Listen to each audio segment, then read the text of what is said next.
is happening, people? United Central here, back with another video, podcast 63, Straightjacket podcast with my two brothers. We're back. We don't stop the content. You guys have been asking for the Straightjacket podcast, so we thought, let's bring it back. I'm going to start with Aaron. How's it going, bro? Summertime. Bro, I'm telling you, I'm depressed, fam. Look at the sun outside. Look at where Saeed is sitting. Just look at the way the sun is hitting his face. I am absolutely depressed sitting at home. I want to go outside. I mean, I can go for a walk, but we can't do anything, bro. Like, oh, it's so frustrating, man. But I'm good. I'm alive. I'm healthy. I'm well. So that's the main thing, innit? And the TikToks, man, they're keeping me going, man. You know what I'm saying? The latest episode, man, it's just a bit mad, man. Yeah, bro. Absolutely You got to crazy. keep doing them, bro. Why are you not sharing them on Twitter, Aaron? I keep forgetting to post them on Twitter as well, bro. Honestly, I keep forgetting, but I'll post them on Twitter. The latest one hit a few nerves with a few, you know what I mean, certain individuals that thought Oh, that was no. I did, personal. yeah. I did post it on Twitter, Nurdin. I did. It was a video where I said, when God created the footballers and he created like French footballers, and I put, I had a bowl and I put a bit of water and they were like ingredients. So I put a tiny bit of hard work for the French footballers, a bit more for the skill, and then a whole lot of dance. And then I did the English footballers. And people were expecting skills as well, innit? Like, and I put a whole lot of hard work and pace. And then for the Brazilian footballers, I put a bit of skill, and then I put more skill, and then I just put skill. So yeah, I triggered a bit of British football fans. Oh, I feel offended. I was like, bro. No, you're German though. You know what I mean? So you can say, you know what I mean? You're not British, are you? So yeah, but then you're German. That man came at me saying, there was one guy saying, these guys are just trying to make a name for themselves using our club, and I support Man United the way until I die. And I was like, come on, bro, this is not the time for it. This is not the time for I'm a better fan than you tweets. It's not the time for it. We're just trying to have fun. We're all at home, quarantined, and we're just looking for things to do to keep ourselves busy. Nuruddin, how are you doing? You know what I mean? The fade's still there. You know what I'm saying? I'm liking the fade still. How you been, man? Yo, so today I cracked today. Man. I've been out and about. I've been upbeat. You know me, energy. Today it's just hit me, man. It's hit me today hard, and mainly because it is so.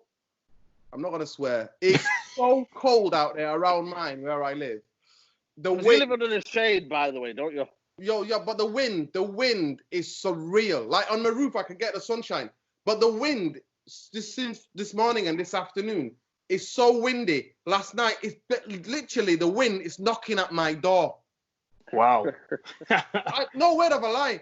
The wind is knocking on my door. And when I went out there, I'm thinking sunshine. So the weather's been nice, obviously.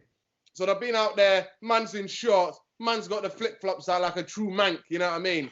Flip-flops out, T-shirt weather, shorts out, running about, cycling all over the place, doing the bits of shopping and that for the people. You see me on the photos the other day, innit? When I was yeah. Big up, man. Yeah. So anyway, I'm doing that. And then today, the wind is freezing. It's like -2 or something, or freezing, like 0. Wow. So I've been locked in the house, mate, lockdown. That's crazy. And honestly, around mine, it's windy and it's been like getting into my bones, man. And you know what? I've put on this hoodie. I had another fleece on. I put proper trousers on. It's not understandable, Like double socks on and try to get out there. But then it was too windy for me. I had a woolly hat on. It's still cold. It's still cold, bro. I don't know. Wow. I don't know what's hit me, man. I don't know what's hit me. But anyway, that's long on bottom of it. I am cracking up, lad. Cracking up. But still, the skill, not to be the skin though. Your skill's still there. You get me? Aaron, I want to come to you next. You know what I mean? Football at the minute. You know what I mean? No football at the minute, but a lot of transfer news. I want to start with the transfer news for Man United first, and it's today we've been linked with Upamecano. You know what I mean? Yeah. Crazy. Man City and Man United are linked with Dayot Upamecano. Very, very, you know what I mean, upcoming centre-back, you know what I mean, very, very quick, plays for RB Leipzig. Is he what United need right now to almost like, go to the next level? Or do you think we need other attributes in certain areas? You know what it is? I don't know why we're prioritizing the centre-back, to be honest, because yes, Baye is very injury-prone. Yes, Lindelof is a doubt, but we've got Harry Maguire. and you've got two centre-backs in Bailly and Lindelof who can switch between each other, replace each other if necessary. If one's injured or if one's suspended, you play the other. And then you've got a young centre-back coming through the ranks as well, Tuanzebe, who's one for the future. So that's Maguire, Bailly, Lindelof, Tuanzebe, who for me are the four main centre-backs, let's say. If you have to, put a hierarchy, then I would say Maguire, Bailly, Lindelof, and Tuanzebe. But then you can switch between two partnerships in between 2, 3, 4 different competitions. So I don't really know why we would allegedly trying to go for another centre back, but you can't deny that Upamecano is a beast, man. Obviously, you might know I watched the Bundesliga and stuff, and I've seen a lot of games he's played for RB Leipzig, and my man's just an absolute beast. On the ball, off the ball, in the air, he's got it all. Tackling. You put him in the Premier League and you let him develop even more than he is right now, bro, he's going to be insane. But I would prioritize another position. If it was up to me, Man United, obviously you guys know, Jadon Sancho is or let's say the right wing is the priority. So it's a bit of a weird one, but to be honest with you, I can see him go to Arsenal more than he would come to Man United, to be honest. That's if you ask my opinion. I can see him go to Arsenal so he can develop and then go to even bigger club in the future. You never know, in Spain somewhere, Barcelona, Real Madrid, or even to a bigger club in England, to the Premier League. But I don't know, this Upamecano thing. Don't get me wrong, if we get him, then I'll be happy, because then we just play Upamecano and Maguire like all day long. Do you know what I mean? But yeah, it's not. It wouldn't be my priority. It wouldn't be. Nuruddin, Neil Ashton's doing his job then, isn't it? You know what I mean? We've been the transfer players this today. You know what I mean? Neil Ashton's doing his job today. You stop Neil Ashton's about, better watch out, innit? I think that I don't really, you know what I mean? You know me, I try to keep it real as I can. And I don't want to dampen the people who are getting excited about transfers, but this transfer window that's going to come when football restarts again, it's going to be one of the weirdest. It's going to be one of the weirdest, and something that we're not used to, and we think we can never get used to. Because I'm telling you now, I can see a lot of players swap. Yeah. I can see people swapping players. I can see clubs selling, desperate to sell. But I can see some of the prices going straight down because the recession is going to hit everything. People are getting twisted. Like, the recession is coming. Recession is here. And for the first time, I think this is going to hit because different countries have had recessions. Like, you had the global recession in 2008. It didn't really touch. It touched Italian football. It touched other football in other countries, but it didn't touch like the British game, the Premier League. Because Premier League is so sought after in terms of like TV rights and all around the world. But I think this transfer is going to be weird. So all of these names that we've been linked to, I think it's just to keep people exciting. It's for providers to provide content, and then for us to be able to talk about it as, people who discuss football and players. We've got a lot to talk about now, haven't we? Yeah. So players that are linked with Man United. But I think it's on a general whole. I've seen him play. I think he's got good attributes. But when I really look at him, do I think he's better than Tuanzebe? The only difference is that he's got a chance to play and he's playing, right? Yeah, that's true. Yeah, Tuanzebe hasn't. But I rate Tuanzebe as high as any of the young centre-halves in Europe. It's just so unfortunate that he's been injured. The time when he was going to have the chance, like that game against Liverpool that we went to, it was 1-0. Like, he was going to play that game. He got injured in a warm-up, and we've never seen him ever since. Yeah. Do you know what I mean? So and just go to show. Yeah, I don't think he's the priority. Centre-half's the priority. I think right winger is definitely. I think a defensive midfielder is definitely. But then I'm thinking if we're going to get Bellingham, and then that makes sense, maybe giving someone like, even though I don't think is the right thing to do, but Matic a year and then easing Bellingham in. Do you know what I mean? Slowly. But I would say centre midfielder and right winger 100% a centre midfielder. But it just goes to show, like, you made the point with Tuanzebe. Tuanzebe had 38 games a season. You know what I mean? He'd be basically up on Upamecano's, like, everyone be talking about Upamecano. But this is going to be podcast 63, guys, and it's going to be a podcast where we talk about how we're going to catch Man City and Liverpool. And I know it's not as straightforward as you think, Aaron, but I want to start with you. How on earth do we catch Man City and Liverpool in terms of how, right now we're about 20, 30 points off behind Liverpool. You know what I mean? Man City about a good 15. You know what I mean? How on earth are we supposed to catch Liverpool in the next 2 years? How long for you will it take to catch Man City and Liverpool? Well, first of all, and this is going to be the first time me saying it in the Straightjacket podcast, but I'm going to have to, side with what Nudin keeps saying over and over and over and over again. If the structure of the club ain't changing,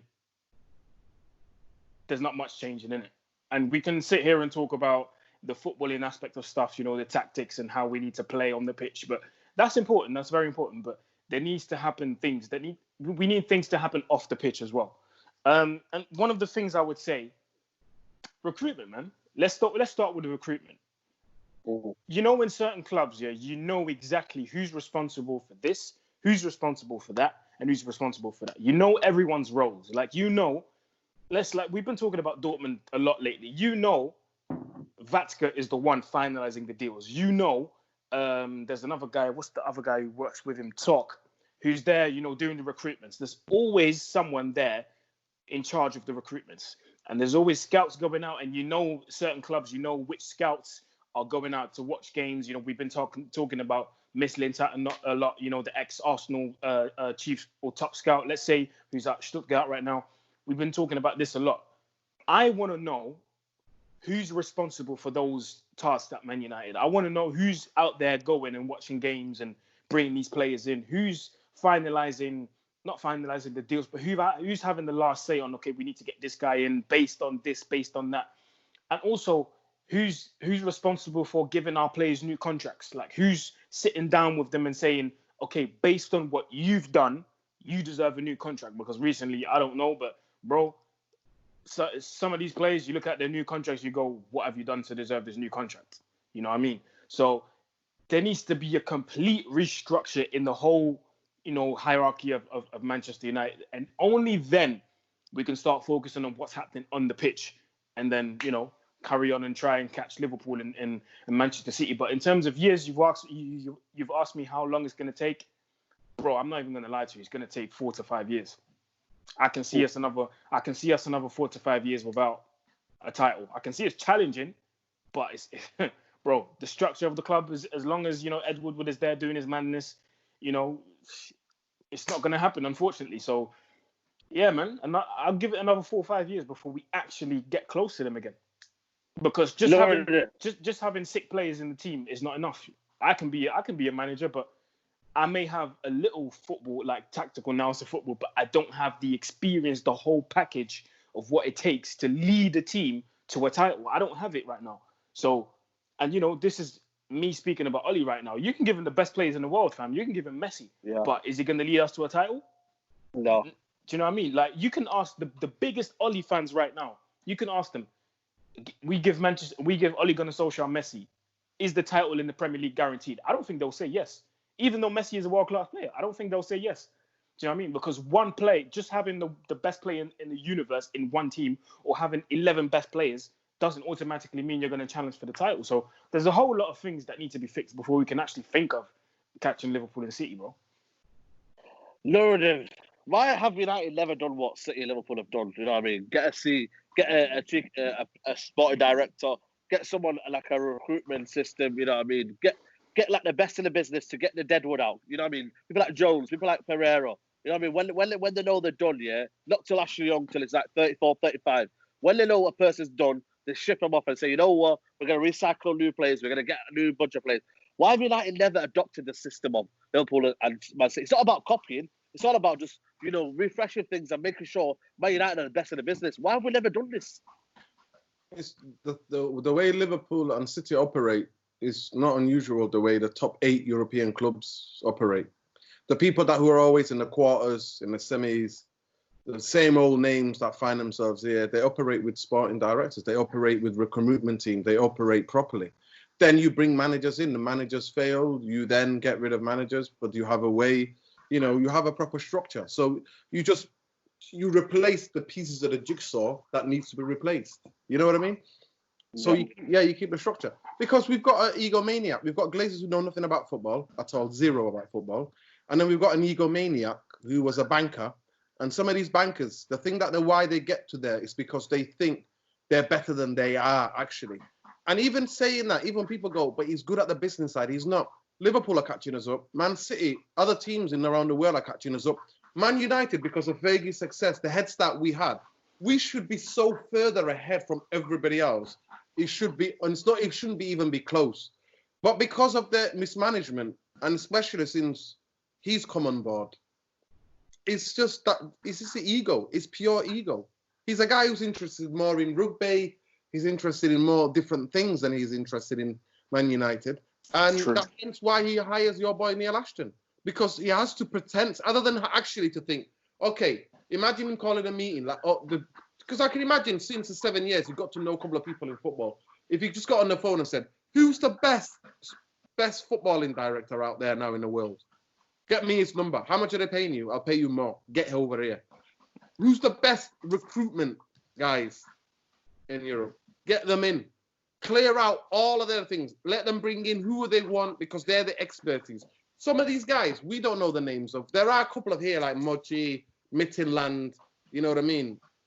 There are a couple of right here, out there, here and there. The guy who's in, what's his name? What's that team? Is it, in France, who's friend of Jose Mourinho, that guy.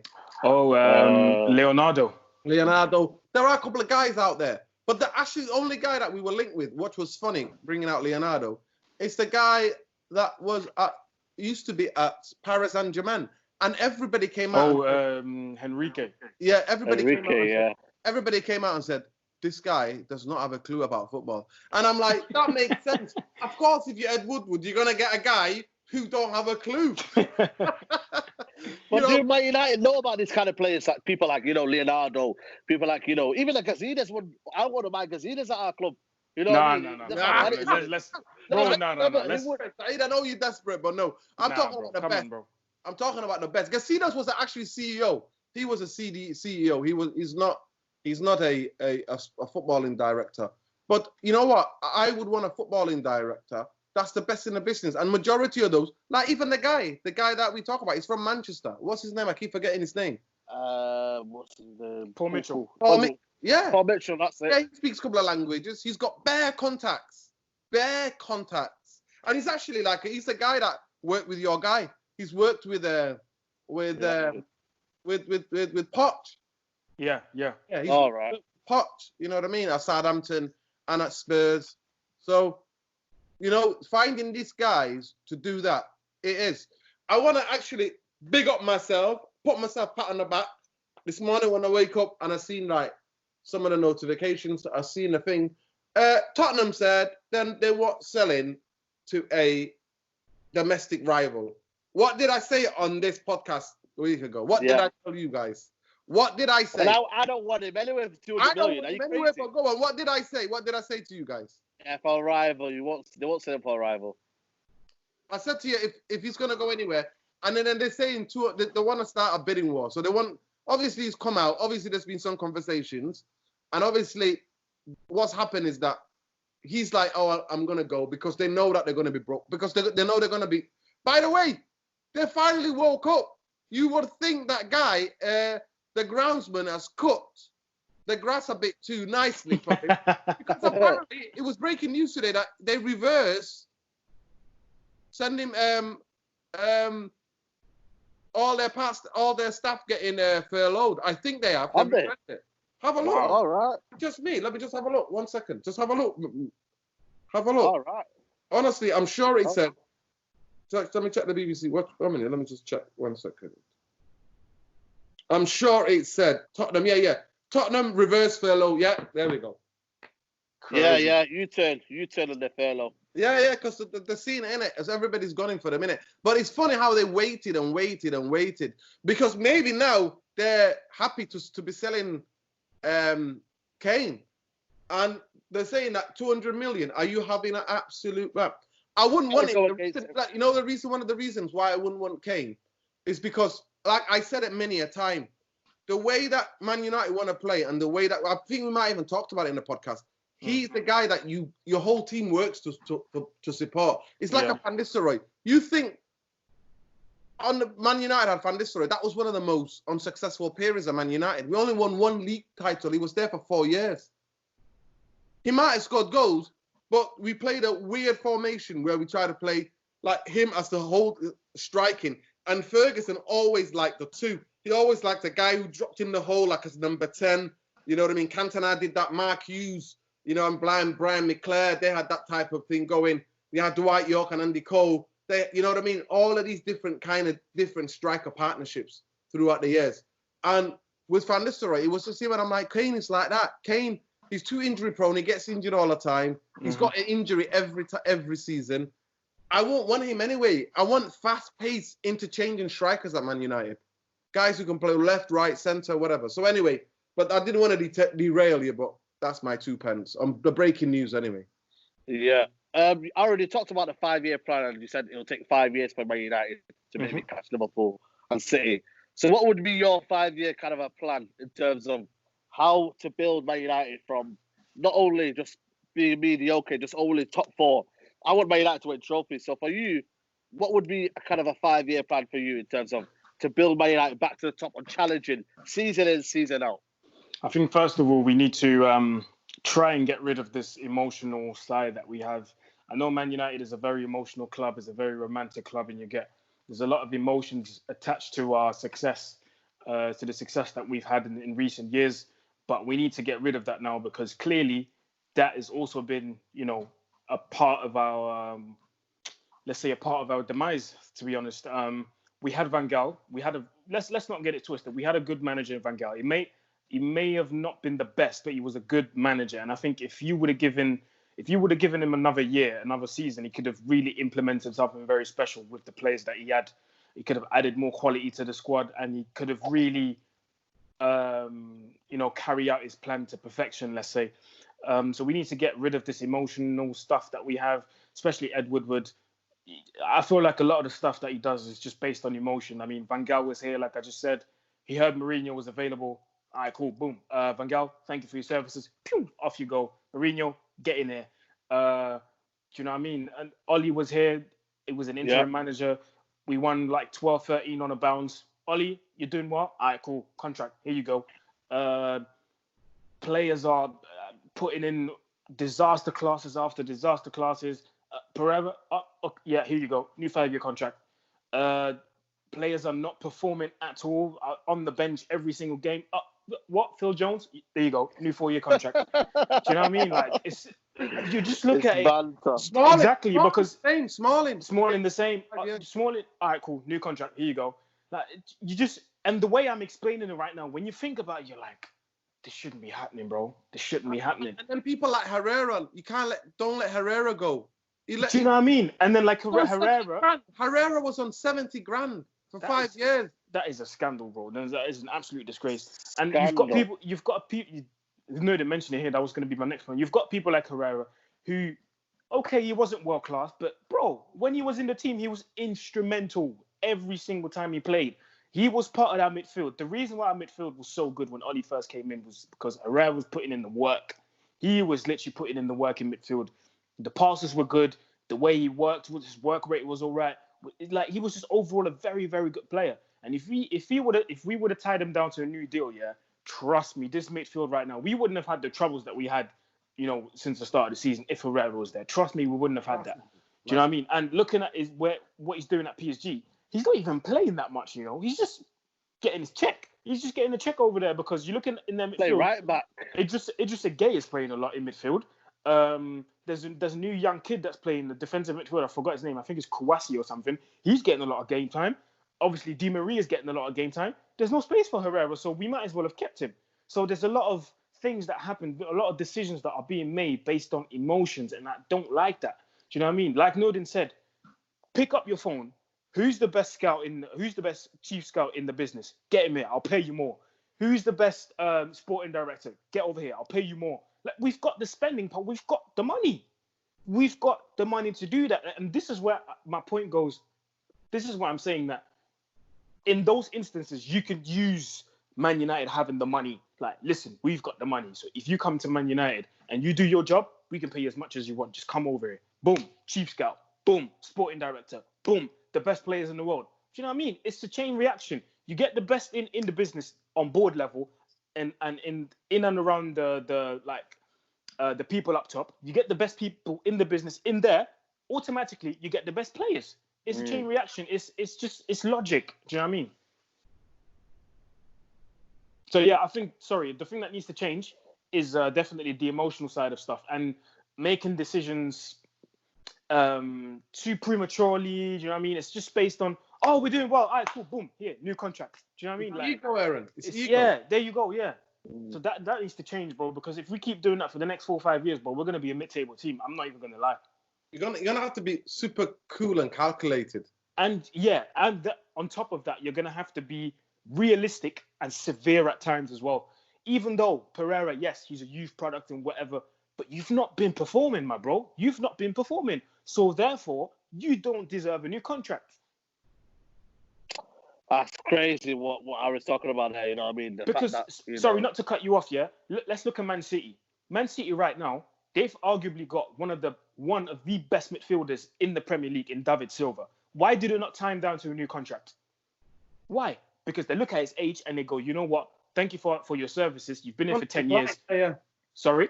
It's on the decline, isn't it? Exactly, Nordin.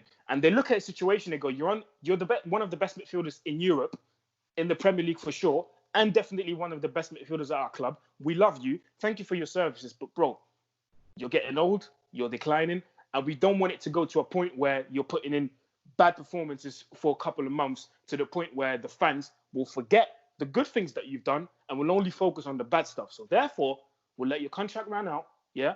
And then we'll give you a good send-off. The fans will say bye to you. You'll have some flowers, a big picture, framed. We'll give it to you. A nice bye-bye at the Etihad Stadium. Off you go. Thank you for your services. That's how you should manage a situation like that. But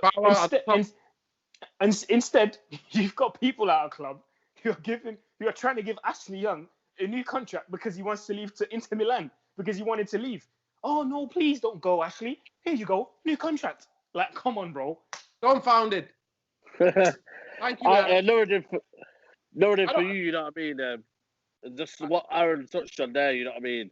It's crazy how other clubs are acting like that, and Man United are not acting like a big club, you know what I mean? Arsenal used to sell players, you know what I mean, on their last contract, you know what I mean, 1 or 2 years left, and then they get founded out. Now United are in a similar situation now. Pogba's probably on a contract. It might be, I think he's got about a year and a bit left on his contract. You know what I mean? There'll be big now, you know what I mean? If Bruno Fernandes in the next 2-3 years, you know what I mean, is doing well, and then he's in 27 on his peak, and Real Madrid start calling, and he's not trying to come. You know what? Oh my God! Become a new Arsenal. I think Man United might become a new Arsenal where we've had our time, and now they'll become like a feeder club now. So Real Madrid will come call him, pick up the thingy, and now we won't be able to attract the best players in the world. United can't attract Haaland, yeah. And I know it wasn't our first choice, but we can't even attract Haaland. Come on, Nuruddin. So are we even attractive anymore, Nuruddin? What are we now? Well, we're still, because I look at Bruno and then I look at first interview. Are we just a name, Nuruddin? Yeah, I think we are, yeah. We are, yeah. We're just a name. Because of Ed Woodward. I'm sorry to say, but because of Ed Woodward. Because of the failure. We are. We're a name. Like I said, Fergie going was a big thing, obviously, but you know that we were all waiting for him to go. You know what I mean? It was sooner or later it was going to come to an end because he was getting old. You know what I mean? But David Gill leaving at the same time as him was one of the biggest blows. And as an organization, the idea that you could imagine you and somebody run a business, like you run all of that business, like you run the footballing side of one of the biggest football clubs in the world, and you're the owners. The idea that you are going to let the manager go, who's been there for over 20 odd years, and then the CEO who worked with him, you let him leave. It's just bonkers, isn't it? Bonkers. It's crazy. And we've never recovered from that. I'm sorry to say, but I'm always here to give historical context to the podcast, but we've never recovered from that. But I am not as pessimistic as Aaron, 4 to 5 years. I think in 3 years we could be there. I think in 3 years, if you said 2 years ago. Listen, You 3 said 2 years. years ago. No, you said 2 years ago it will take my Ole Gunnar Solskjaer 18 months to find out where he is.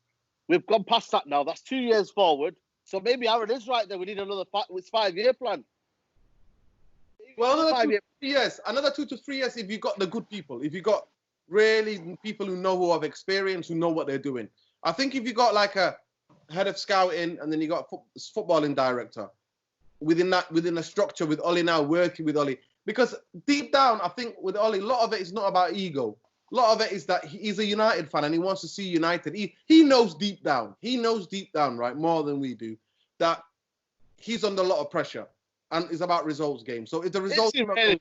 Is he really? He is. He knows, man. He knows. You've seen it on his face. You've seen it. That's why he's overcompensating when you are hitting me up with like doing a like sending me like snapshots of what he's saying and his clips and stuff like that. That's why he was overcompensating a lot, trying to be funny and say things to try to take the pressure off the players.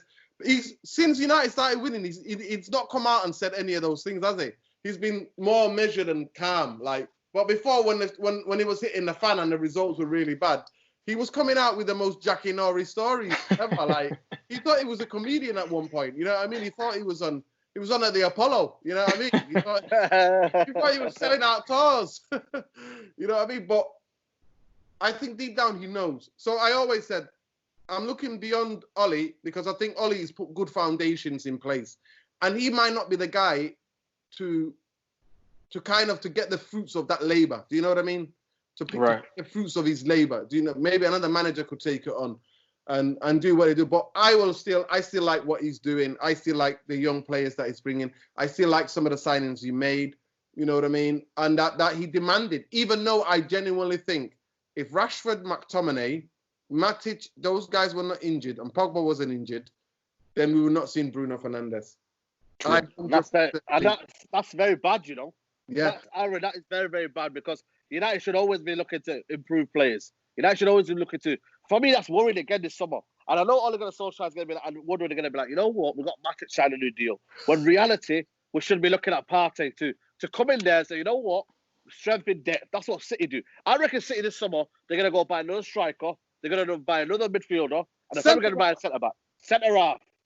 And maybe even full-backs because end of the day, I don't think they're very, very fond of Mendy. Even Cancelo was a bit dodgy. Yeah. I feel like they might even buy 2 fullbacks. No. They're going to get 2 centre-halves. I think they're going to get 2 centre-halves. And wow. 2 centre-halves. That's crazy. Do you know what that is? He doesn't rate Stones. Yeah. I think, Stones is going to leave. Company, and they need to replace Company. There you go. But you know what it is, boys? It's preparation. Do you know what I mean? It's looking at the situation, thinking ahead in the future, kind of estimating what could and could not happen and going, all right, cool. Let's prepare just in case, yeah? Or let's prepare for the next 2 years. Let's prepare something for the next 2, 3, 4, 5 years. Do you know what I mean? And that's what City are doing, bro.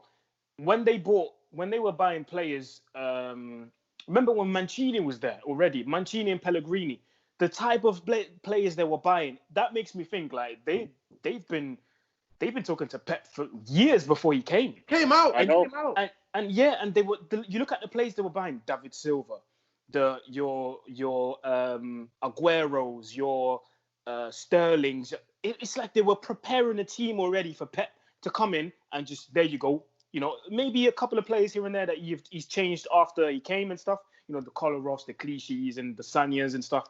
They were still there, but the core of the team that was there, the De Bruyne's, like they were all bought for Pep to come in and immediately start working. Do you know what I mean? It's preparation, even at board level. You look at teams like Bayern Munich. Like, I said it on the other day. Was it on my show or was it on your show? I can't remember. I talked about it the other day. Oliver Kahn, like Bayern Munich funded his uni program in Austria.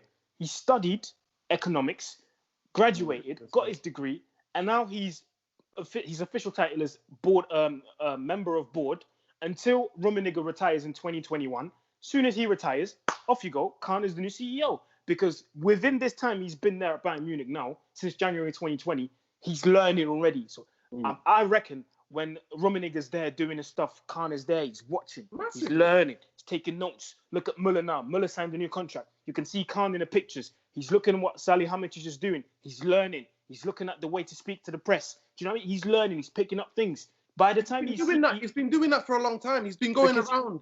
There you go, because he's been a pundit how as they well. run things. He's been going around to see, And he's been holding like lectures at universities and stuff. So he's been preparing himself for years and years and years. So now the job's going to be easy for him. Do you know what I mean? So it just makes me think, like, what are we doing in terms of preparation when it comes to our board? What are we doing in terms of preparation when it comes to recruiting players? Are we thinking ahead? Are we thinking for the next 2-3 years and thinking, okay, Martial might be in this last contract for United. He might not re-sign in 2, 3, 4 years. So in 2 years' time, we need to think about getting a new player and a new striker that we're going to bed him in. So by the time Martial leaves, that guy is ready. Do you know what I mean? What are we thinking in terms of players that come in, just to anticipate injuries? Because injuries always happen within the season. Are we anticipating that as well? Or are we just thinking, we just got a whole bunch of players, and then when 2-3 players get injured, oh shit, we actually need to go buy some players. So all right, cool. Let's go in the market. And then when we do go in the market, we're like, nah, we'll just wait. Last 2 hours, we waited the last 2 hours to sign. Last 2 hours, let's wait. And then when it's the last day, deadline day, all right, cool, let's pick up our phones. Let's start making phone calls. Ed, you get to work, mate. Do you know what I mean? Like, what are we doing? It's preparation, bro. Preparation is everything, especially at this high level of football. And you know as well. Sorry, sir, you know as well. Like, Rummenigge is not going to be there. Rummenigge is going to be going to be a part of the board. He's going to have to take an ambassadorial role. There you go. Khan is going to be like that. Any little thing he comes across, boom, Rummenigge. What do you think? How did he deal with that club? Tell me a bit more of the portfolio. Oh, I've already gave you the portfolio are in the folder, that folder. 1,000%, Nordin. 1,000%. Everything is there. The same way Beckenbauer was the same for Rummenigge before, you know what I mean? Exactly. Beckenbauer used to work there. So, listen, when you run the club yourself and it's your own club, they treat it. It comes down to the ownership. To me, the only time I ever got excited was when it said the Red Knights. So these Knights were like these quite couple of people that were multimillionaires. And it was a time where there was a chance to get it off the Glazers. And I think they would have run it better. But to me, honestly, if I had like 4 billion, which I don't, I would give. I would buy Man United and give it to the fans, and just make it like Bayern Munich or like Barcelona. 50+ run rule, Make it like that. So the fans. I was gonna come to you, Norrin. You know what I mean? Aaron was talking about, like, preparation and whatnot. You know what I mean? Ole Gunnar Solskjaer was saying, we've got players. Last summer he said we've got players ringing. You know what I mean? Agents ringing us. You know what I mean? And I remember that. We've got signings there ready. You know what I mean? I just look at it, Woodward and Solskjaer. Are they on the same board? It doesn't become a case of Woodward last minute goes, you know what, mate? Nah, sack them plans. We're not doing that. We're gonna buy Garlo last minute. You know what I mean? I don't even know if everyone's on the same page. Ole Gunnar Solskjaer, is he on the same page as Woodward? Are they on the same page? At the end of the day, I don't think they are. Genuinely, Ollie was saying that as a fan, and you could tell that he was excited as a fan, innit? But when it came down to it, the reality hits, and Ollie's ringing Ed, and Ed's like, all he can hear is, leave a message. And he's like dialing him again. Leave a message. That's what's happening. You know that my guy went missing, mate. Where did my guy was on holiday or something like that? Like, crazy, man. Where you're supposed to be on video conferencing, where you're supposed to see the players. My guy went missing, mate. He's like, catch me later, mate. Catch you later. You know what I mean? So I'm gonna go get a tan. Shows that the guy. At the end of the day, you have to look at who signs the checks, and the person that signs the checks. You could even see CEOs going above their manager, going, "Listen, I'm going to buy this player because this player is going to be good for the club in the long term." Shut your mouth. You just make him play well. That's your job. Do your job. It isn't. All he's chasing the man around and getting embarrassed. Because who did he do it to? He did it to Moyes, even though I didn't like him. He did it to Van Gaal. He did it to Mourinho. So the pattern is not just Ollie. Who's he doing it to? He's doing it to everybody. And they're top class managers. They're not no, you know what I mean? Ole Gunnar Solskjaer might be on the bottom of that list. He's not really proven. Yes, he might be a legend, but the club fans will always still love him. Yeah. But to me, that's what it shows. It shows that. And that's why, honestly, I've said it many a time. I've said the day that you ever see me get over carried away, jumping for joy, is the day we sign a good footballing director on a long-term contract. and the guy is there working behind the scenes, and you will not hear me say any word of Ed Woodward or the Glazers because the guy will be doing his job. And then you know what? Saddest thing about it, these guys are money hungry, right? The Glazers are so money hungry, but they know nothing about football. The thing that somebody should tell them is that if you get the structure right, if you're gonna be raking in the money, could you imagine even if you said to the club like 51 rule, if they got the fans aboard and the fans think we own the club, could you imagine the amount of like shirts that they would sell? The amount of like, could you imagine like if they said, okay, we're gonna rename like Gary Neville. Great idea, Gary Neville says. Sometimes I don't agree with what some of the things he comes out with, but sometimes I do. Like imagine Gary Neville. What Gary Neville said, and Gary Neville said, imagine they sold the rights. So even if the fans on it, the fans said, okay, you can call Old Trafford the Amazon Stadium. Well, do you think the fans will be asked if that means that the stadium gets made to 95,000 seater, like a more of a day, like a dome, like a proper brand new stadium, right? That gets built. The whole area gets rebuilt. So then we can have the women's and the youth team stadium down there, you know, all in and around Old Trafford. I'm talking about the bits behind Old Trafford that we don't see, the bits, you know, near White City as well. All of that like taking over on board. So 2 different stadium, a training place, all of the same setup that Man City have at the Etihad. Yeah, and that's what I was going to say. Listen, doing that, could you imagine the fans will be asked? To us, it will always be Old Trafford. It will always be, because we'll sing the same. But on TV and on the advertising, it might come as Amazon. If we had the 51 rule, we will build that. We will build the stadium. All the local fans around half price. Could you imagine? Wow. Have seating areas in the stadium. So we'll go there, jump up and down, create real atmosphere. You know what I mean? For the working class people around. So in Hume, Old Trafford, Stretford. Do you know what I mean? Looking at even Salford. Luridin, you should be CEO, man. CEO, Luridin. Listen, I'm telling you, you could do that. And then you're putting us on the map even more. Match day, you're generating so much businesses around the local area. So many foods have to open places. You'll have places where fans can sell things so that it rains. I will even like sit up on the roads, places where there's shelter. So when it rains, do you know what I mean? Like do that, like build the thing and then hire it out for local vendors. So you know what I mean? When people are not interested, people think, you know what, I'm gonna do jerk chicken, whatever. You go and match day there, you got your jerk chicken, man. What do you want? You know what I mean? So they could do that. And they don't know that. And that's the thing that hurts me. Because people go, Ed Woodward is good enough. No, he's not. Because if he had any clout, he would be saying to them, let's do this. I'm going to make you more money. It's that account. Watch that money grow in that account. Just watch me grow that money in that account, in your accounts. But they're not. They're not asked. Because to see what they've done to the Tampa Bay, whatever they're called, Buccaneers, whatever the Tampa Bay. Yeah, they're gone. They're gone. To see what they've done. Close this podcast off. I just wanted to say, have you got a message for the board to say, you know what, man? We love it. Us fans are here, but have you got a message for the board to say, you know, what you got for them? What I'm going to say is work on your preparation and get some people that know stuff about football. Please, for the love of God. Luridin, quick message for the board. Just get me in there, lad. Forget all. Just get me in there. Forget Neil Ashton, forget Woodward. Get me in there. Honestly, say, I'm not lying to you. I would be the guy who gets the best footballing director, the best recruitment team, and then if I had any sense, just get me in the room with Woodward, mate. Get me in the room, because... Oh, I don't know. That'd be a bit, yo. Man, need police with that, yo. You might need security down there. Me and him go in the room. I'll come out. The man will disappear, mate. But honestly, you know what I mean? I'm not saying this. There's so many fans who know. There's so many United fans who are specialists. Get them in. Get those in. Like I said, our stadium is so old. Like, you could modernize that stadium and turn it into one of the best stadiums. Like, put a roof on that so you can hold, like, concerts and stuff like that. You know what I mean? Luridin, the truth hurts, and the club don't want to hear the real fans like you. And that's why we're going to leave that podcast, guys. Straightjacket podcast, podcast 63.